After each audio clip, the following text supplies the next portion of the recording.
रहीम अस्सलाम वालेकुम। मैं अज बनाने लगी हाँ कद्दू चिकन। वो वास्ते मैं लिया 1 किलो चिकन है। मैं धो के अच्छी तरह साफ करके धो के रख लिया वा। आधा किलो कद्दू आ, आधा किलो थोड़ा ज़्यादा सीगा। आधा किलो कद्दू आ, 3 टमाटर लाए वा, वड्डे सीगे टमाटर, थोड़े बड़े सीगे, वो कट के रख लिया। 4-5 सब्ज़ मिर्चा वा, लसन का पेस्ट, अदरक नहीं डालिया विच क्योंकि अज मेरे अदरक खत्म होया सीगा। मैं प्याज वास्ते प्याज लाया। होर ਉਹਦੇ चाहिए लाल मिर्च 1.5 चम्मच आ, आधा चम्मच हल्दी का वा, 1 चम्मच जीरे का वा, 1 चम्मच जीरा नहीं गरम मसाला, मतलब जीरा मिक्स है सारा कुछ, 1 चम्मच सुक्का धनिया पीसिया होया, नमक आपकी मर्जी हसबे जायका जिन्ना खाने हैं। हम मैं डाल के उत्ते रख दी हूँ। बिस्मिल्लाहिर्रहमानिर्रहीम। मैं हम ये चाल डाल दी।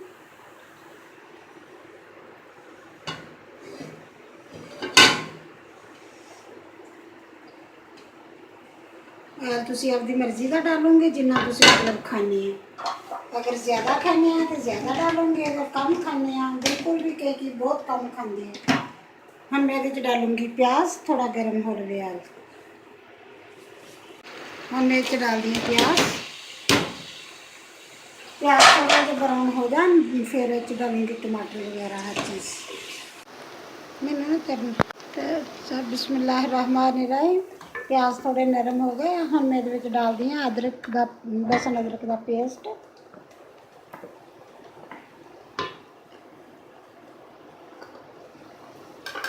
नाल में तो डाल दूँगी टमाटर, सब्ज़ मिर्चा वगैरह सारा कुछ। बस जिमें थोड़ा जो नरम होंदा है फिर बाकी चीज़ां डाल दी हैं, नमक मिर्च हर चीज़। बिस्मिल्लाहिर्रहमानिर्रहीम।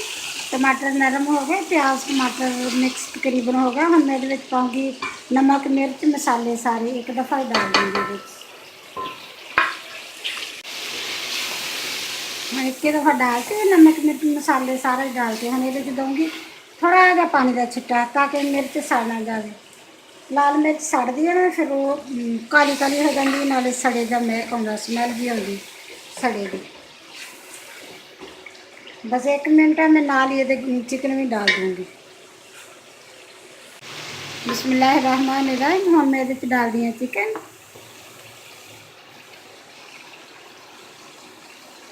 मैं धो के अच्छी तरह साफ करके धो के रख लिया से पहले।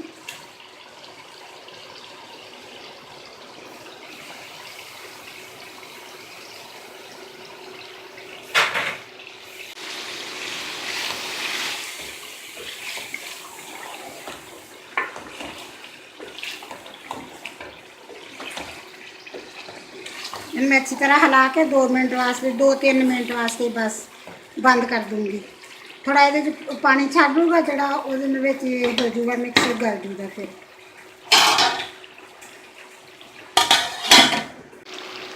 बिस्मिल्लाहिर्रहमानिर्रहीम। 2 मिनट मैं बंद रखा। 2 मिनट बाद मैं एक दफ़ा हिलाया इस मैं याद भुल गया तुम दसन का कि पानी भी ना हो हिलाओ ना नीचे लग जाए, लेकिन जो पानी से वो खत्म हो गया। हम बस हम मैं ये डाल दूँगी कद्दू।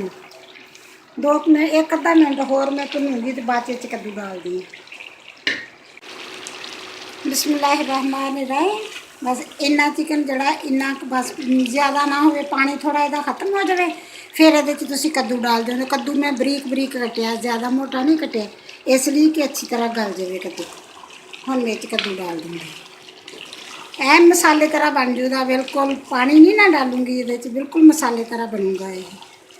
हम इन्हें मैं भुनदी हाँ थोड़ी देर, इन्हें मैं बंद करके रख देनी हाँ, बिचों हिलाऊँगी 1-2 दफ़ा, देखूँगी कि थल्ले तो नहीं लगता, फिर इन्हें भुनूँगी अच्छी तरह।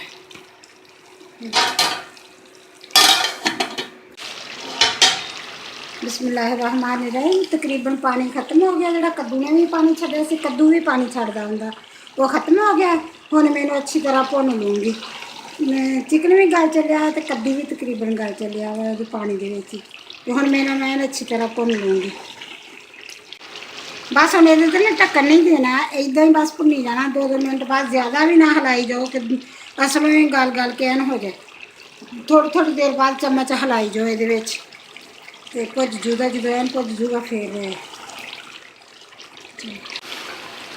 बिस्मिल्लाहिर्रहमानिर्रहीम। तकरीबन सालन तैयार हो गया मेरा। कद्दू भी गल गया बिल्कुल, चिकन भी गल गया बिल्कुल अच्छी तरह। हम मेरे विच डाल दियां धनिया, सब्ज़ धनिया,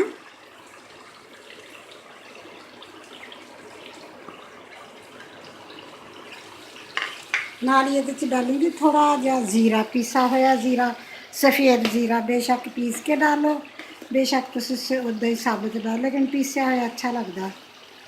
बस अद्धा चम्मच।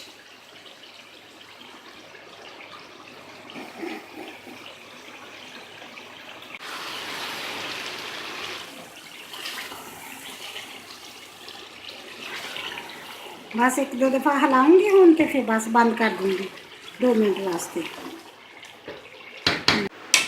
बिस्मिल्लाहिर्रहमानिर्रहीम। सालन बिल्कुल बन के तैयार हो गया। ये मैं पानी बिल्कुल ज़रा भी नहीं पानी डालिया। असलो आयल आ थोड़ा ज़्यादा हो गया, आयल आज मेरे को पानी नहीं डालिया असलो।